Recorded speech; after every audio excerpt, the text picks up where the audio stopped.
Berombak ganas berpalung dalam. Apa saja yang melintas akan disedotnya. Bagaimana sesungguhnya kebenaran misteri Bermuda Triangle, segitiga masa Lembo, dan naga Jepang? Benarkah ada energi gaib yang mengisap? Di Bima, Nusa Tenggara Barat, ribuan ekor ular menghuni satu pulau. Mungkinkah hewan jelata itu jelmaan sang penunggu? Kenapa pula dilarang dikunjungi? Ledakan nuklir Chernobyl merenggut ribuan nyawa dan membunuh semua makhluk hidup. Lingkungan rusak, ekosistem punah. Mungkinkah banyaknya kejadian gaib ada hubungan dengan arwah yang mati sia-sia?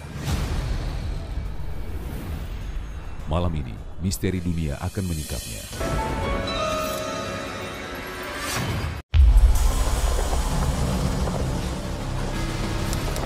Berombak ganas berpalung dalam. Apa saja yang melintas akan disedotnya. Bagaimana sesungguhnya kebenaran misteri Bermuda Triangle, segitiga masa Lembo, dan naga Jepang? Benarkah ada energi gaib yang mengisap? Di Bima, Nusa Tenggara Barat, ribuan ekor ular menghuni satu pulau. Mungkinkah hewan jelata itu jelmaan sang penunggu? Kenapa pula dilarang dikunjungi? Ledakan nuklir Chernobyl merenggut ribuan nyawa dan membunuh semua makhluk hidup. Lingkungan rusak, ekosistem punah. Mungkinkah banyaknya kejadian gaib ada hubungan dengan arwah yang mati sia-sia? Malam ini, misteri dunia akan menyingkapnya.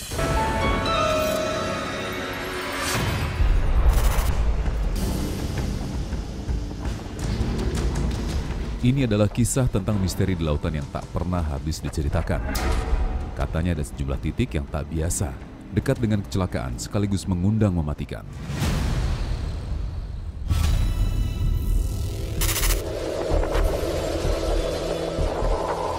Yang pertama adalah segitiga Bermuda yang membentang di bagian utara Samudra Atlantik. Lokasi persisnya berada di antara Miami, Amerika Serikat, Bermuda, dan Kepulauan Antillen Besar. Hamparan laut menakutkan ini berluas antara 1,3 juta hingga 3,9 juta kilometer persegi.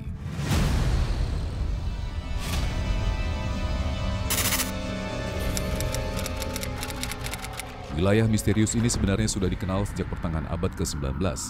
Penamaan segitiga Bermuda muncul pertama kali tahun 1964 pada sebuah artikel yang diterbitkan oleh majalah Argosy dengan judul The Deadly Bermuda Triangle, yang ditulis oleh seorang jurnalis bernama Vincent H. Gaddis. Sang penulis menggambarkan sebuah wilayah di lautan yang membentuk segitiga dan dianggap sebagai penyebab kecelakaan. Pada tanggal 4 Desember 1872, sebuah kapal bernama Mary Celeste yang mengangkut 10 penumpang terlihat mengapung bebas pantai Portugis sebelah timur wilayah Bermuda. Anehnya, setelah tim penyelamat datang, tak satupun penumpang kapal ditemukan. Keganjilan lain menyewal barang dan harta benda para awak yang tidak tersentuh sama sekali, termasuk persediaan perbekalan makanan selama 6 bulan yang masih utuh. Ditemukan pula fakta mengejutkan pada jam kapal yang tidak berfungsi dan kompasnya dalam keadaan rusak.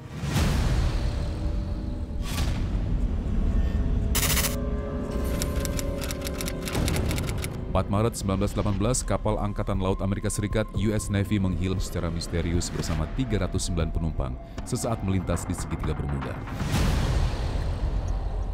Kapal perang USS Cyclops dengan rute Norfolk menuju Rio de Janeiro berlayar untuk memasok batu bara dan dijadwalkan kembali pulang pada 18 Februari ke Baltimore melalui Bahia. Namun hingga 13 Maret 1918 tak ada kabar apa-apa dari kapal.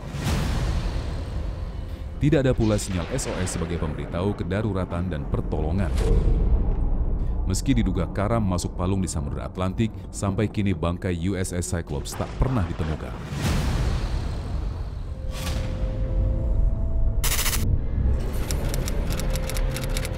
Ada lagi kecelakaan pesawat tempur Flight 19 yang terjadi pada 5 Desember 1945. Informasi terakhir terhubung 90 menit setelah lepas landas yang diperkirakan sedang mengudara di atas segitiga Bermuda. Saat itu sang pilot mengabarkan bahwa timnya tersesat dan kehilangan arah karena kompas pesawat dalam kondisi tak berfungsi. tak pernah dijelaskan bagaimana penyebab dari kecelakaan yang menewaskan 13 penumpang itu. Serta-merta insiden ini disangkut pautkan dengan tarikan gaib dari segitiga Bermuda.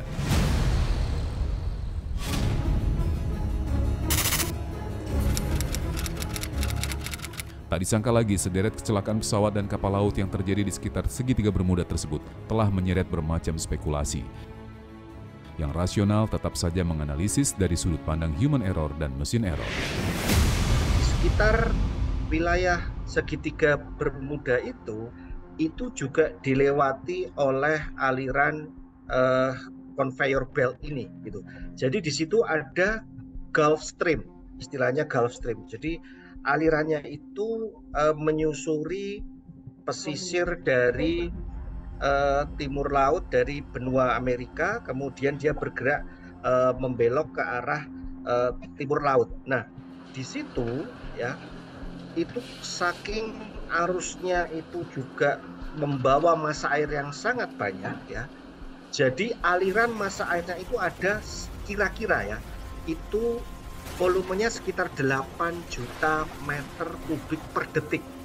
Nah, kalau katakanlah misalnya ada kapal ya yang kemudian mungkin mengalami kecelakaan, yang kemudian dia tenggelam melebihi sampai kedalaman atau lebih dari 40 meter katakanlah, terus kemudian dia terbawa oleh Gulf Stream tersebut, ya mungkin bisa kebawa dengan cepat, kemungkinannya seperti itu. Namun sejumlah keganjilan dan misteriusnya peristiwa juga memunculkan teori supralogis. Dari kemungkinan adanya gangguan alien, keberadaan monster bawah laut, sampai dengan hal yang paling mistikal terkait adanya kekuatan gaib yang bersumber dari palung dalam yang berada di segitiga Bermuda. Kalau secara sisi kegaiban, memang ada campur tangan yang sangat besar dari dunia atau dimensi gaib.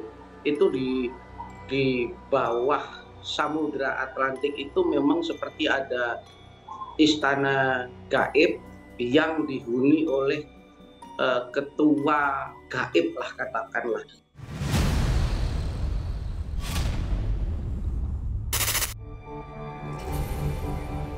Yang ini adalah lautan di Samudra Indonesia. Salah satu jalurnya dianggap sangat berbahaya dan angker. Tidak sedikit kecelakaan kapal terjadi, bukan saja disebabkan ombaknya yang besar dan ganas, juga berkait dengan kekuatan mistik di dalamnya. Inilah perairan Masa Lembo, segitiga Bermuda dari Indonesia. Secara geografis, Kepulauan Masa Lembo berada di perairan Laut Jawa antara Pulau Bawean di Jawa Timur, Kota Maneje di Sulawesi Barat, dan Pulau Tengah di Nusa Tenggara Barat. Karenanya lokasinya terbentang di tengah-tengah Pulau Jawa, Sulawesi, dan NTB, muncullah sebutan kawasan segitiga imajiner yang penuh dengan muatan mistik.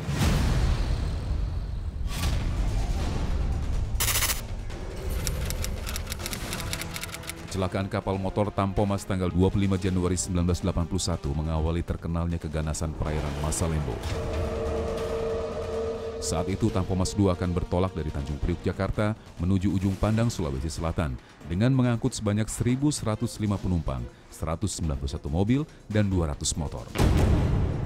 Baru sampai perairan Masa Lembo, insiden terjadi. Bermula dari puntung rokok, kapal legendaris ini terbakar sampai akhirnya tenggelam. 431 orang tewas termasuk sang kapten. Kecelakaan berikutnya menimpa pesawat Adam Air dengan rute Surabaya-Manado yang terbang pada 1 Januari tahun 2007 silam. Malang, pesawat yang membawa 102 penumpang tak pernah sampai di kota Manado. Lalu dinyatakan hilang tanpa jejak setelah putus kontak dengan petugas menara ATC di Makassar. Berdasarkan rekaman kotak hitam yang ditemukan di perairan Majene oleh tim KNKT, disimpulkan bahwa pesawat jatuh menabrak permukaan laut hingga terbelah dua. Laut Majene sendiri masuk dalam segitiga imajiner Masa Lembo. 3 tahun lalu, Laut Masa Lembo kembali meminta korban. Kapal KM Roro Santika Nusantara yang berlayar dari Surabaya menuju Balikpapan terbakar ketika melintas garis segitiga Masa Lembo. Beruntung, seluruh penumpangnya berhasil selamat.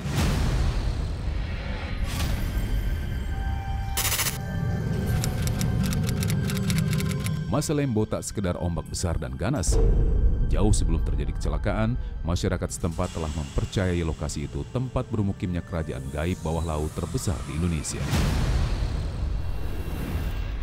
Sosok yang menguasai kerajaan ini disebut sebagai Ratu Malaka yang diyakini sebagai ibu dari orang-orang suku laut. Maka adalah wajib bagi kapal dan siapapun yang akan melintasi untuk memberi salam dan meminta izin dengan membawa sesajen khusus. Sebagai lokasi keramat, Masalembo sebenarnya memberi tanda. Apabila terlihat gelombang bergaris putih, itu merupakan pertanda buruk bahwa kawasan tersebut tak boleh dilewati. Biasanya orang-orang yang nekat berlayar akan disambangi cuaca buruk atau akan bernasib sial sepanjang perjalanan. Bahkan nyawa bisa melayang. Maka diharapkan sebetulnya kita harus bisa menjunjung tinggi peradaban setempat. Yang menjadi kompleks di situ adalah Selat Makassar itu ada sebuah kanal, ya, suatu celah sempit disebut sebagai Kanal Labani. Jadi sangat deras airnya dari Selat Makassar menuju ke selatan, kemudian melewati celah sempit sehingga dia akan seperti arus yang sangat kencang. Karena kemudian bentuk batimetri yang di sekitar persimpangan antara Selat Flores, Laut Flores dan Laut Jawa tadi, dia seperti mangkok. Maka kemudian si air itu dia bisa seperti jumping dan kemudian memusar. Proses memusar inilah yang kemungkinan dia berbahaya.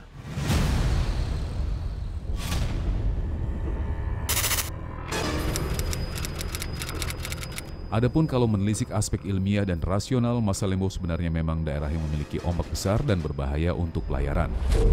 Ada sejumlah faktor yang melatar belakanginya. Faktor pertama dipengaruhi oleh pertemuan arus laut yang disebut Arlindo. Aktivitas air laut yang mengalir dari barat memanjang di Laut Jawa disebabkan oleh monsonal stream, yakni berupa arus musiman. Arus Arlindo sendiri sangat dipengaruhi oleh cuaca dan musim. Sementara dari arah Selat Makassar ada arus lain yang merupakan termoklin, yakni aliran air laut yang diakibatkan oleh perbedaan suhu lautan. Terjadinya arus laut dan angin yang mengalir akibat adanya perbedaan tekanan dalam siklus harian maupun tahunan akan bertemu menjadi satu lalu membentuk seperti tornado, badai, hurricane atau typhoon dalam putaran yang lambat namun bisa tiba-tiba berubah arah.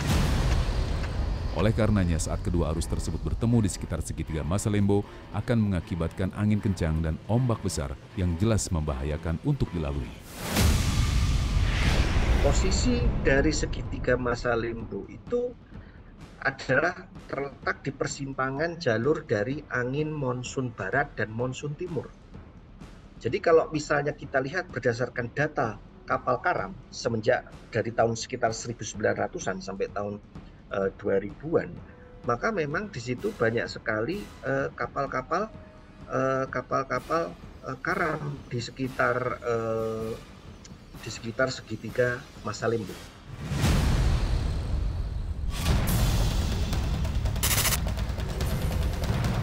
Di Laut Jepang ada pula kawasan angker yang dikenal dengan sebutan Devil Sea atau Dragon Triangle.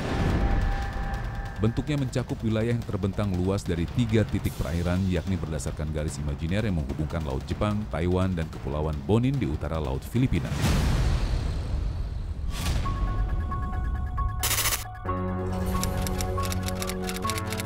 Seperti mana misteri yang menyungkup Bermuda dan Masalembo, perairan segitiga naga juga dianggap bertanggung jawab atas berbagai laporan kapal dan pesawat hilang sebelum dan pasca berakhirnya Perang Dunia Kedua. Menurut catatan penulis Charles Berlitz, pemerintah Jepang telah kehilangan 5 kapal militer serta 100 ilmuwan yang dikirim untuk mempelajari wilayah tersebut rentang 1952 hingga 1954. Raja Kubilai Khan dari Kekaisaran Mongol yang merupakan cucu Genghis Khan telah mencoba masuk ke Jepang pada tahun 1274 dan 1281. Namun kedua upaya tersebut gagal lantaran ia kehilangan kapal dan 40.000 pasukannya yang diduga tenggelam di perairan segitiga naga atau Laut Iblis Jepang. Selanjutnya pada periode 1940 hingga 1950-an, sejumlah kapal penangkap ikan dan lebih dari 5 kapal militer Jepang hilang tanpa jejak.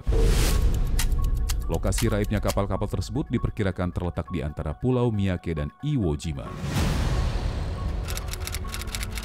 Respon kecelakaan itu, pemerintah Jepang mengirim kapal penelitian bernama Kaiomaru nomor 5 tahun 1952 untuk menyelidiki dan mencari penyebab. Naasnya, kapal dengan 31 peneliti tersebut juga terkena musibah. Belakangan, bangkai kapal berhasil ditemukan namun tidak dengan para awaknya. Berdasarkan insiden ini, pemerintah Jepang mengeluarkan pernyataan kalau kawasan perairan segitiga naga atau Devil Sea sebagai daerah berbahaya untuk pelayaran laut serta rute pengiriman barang. Upaya pengungkapan fakta di balik misteri segitiga naga dibatalkan. Dari sini kalau misalnya kita lihat kompleksitas dari arus, maka di sekitar segitiga naga itu memang sangat kompleks arusnya. Jadi di situ katakanlah ada arus Oyashio yang dia datang dari arah timur laut menyusur ke arah barat daya, menyusuri sisi timur Jepang. Nah, kemudian ada arus Kuroshio, dia datangnya dari barat daya menuju ke arah timur laut. Nah, kemudian ketika bertemu ya, nah dari situ dia juga akan menghasilkan ekstensi dari arus yang kemudian dia juga menghasilkan pusaran-pusaran.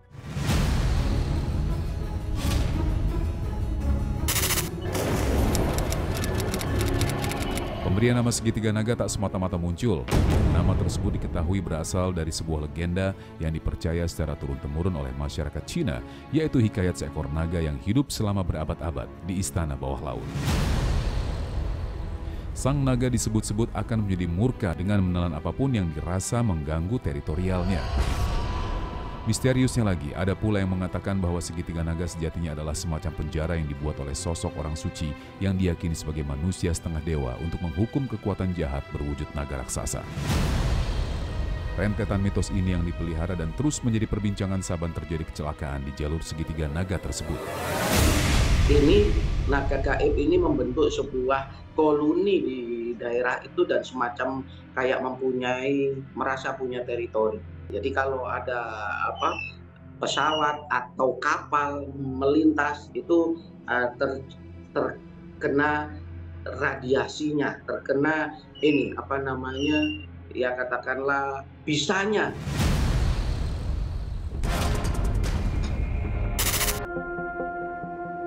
Setiap lokasi yang ada di bumi sudah tentu memiliki cerita dan kisahnya sendiri.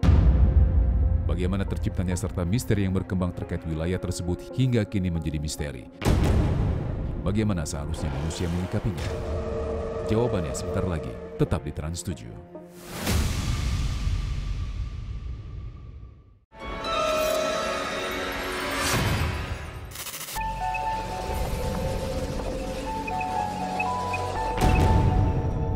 Telah menjadi cerita dunia bagaimana misteriusnya segitiga Bermuda. Penduduk Indonesia juga mengetahui gaibnya kawasan Masalembo, seperti mana mistiknya segitiga naga bagi warga Jepang. Sedangkan pulau yang dihuni ular dan kota yang terimbas radiasi nuklir adalah fakta. Bagaimanapun ilmu pengetahuan, sains, dan teknologi menjelaskan kepercayaan kepada hal metafisik berbasis legenda dan mitos akan turut merubah cara pandang. Bahwa adalah niscaya kerajaan gaib dan sosok astral bersemayam di dalam samudera. Sederet kecelakaan dan insiden nan ganjil menguatkan syak wasangka.